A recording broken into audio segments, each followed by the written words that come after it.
Дүүгийн төрсөн өдөрт зориулж ах эгч хоёр нь бэлэг авч өгөө. Эгч мөнгөнийхөө 13% буюу 260,000 төгрөг. Ах мөнгөнийхөө 16% буюу 200,000 төгрөгийг нийлүүлж бэлэг авсан байна. Ах эгч хоёр тус бүрдээ хэдэн төгрөгийн цалинтай вэ? За ихтэй эгчээс нь эхлэе. Эгчийн нийлүүлсэн 260,000 төгрөг нь түүний нийт цалингийн эгчийн цалингийн X гэж үзэх юм бол нийт цалингийнх нь 13%-тай тэнцэх ёстой.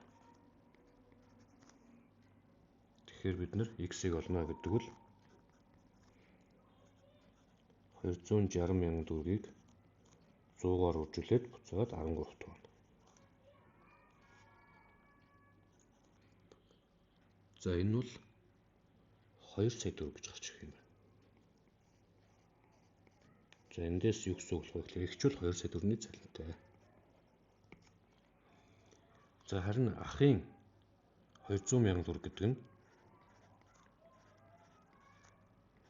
ахыхаа цалинг Y гэж тэмдэглэчээ. Тэгвэл энэ болохоор түүний цалингийн 16%-тай тэнцэх ёстой. Өөрөлдөх юм бол 100%-ны 16%-тай тэнцв.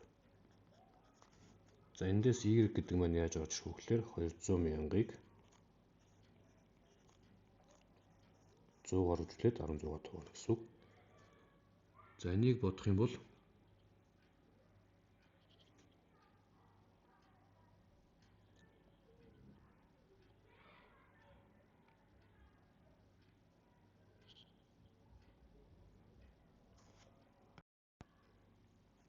1,250,000 төгрөг гэж гарч ирэх юм байна.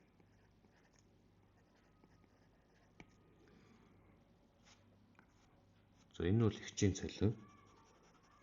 Энэ бол ахын цалин байна.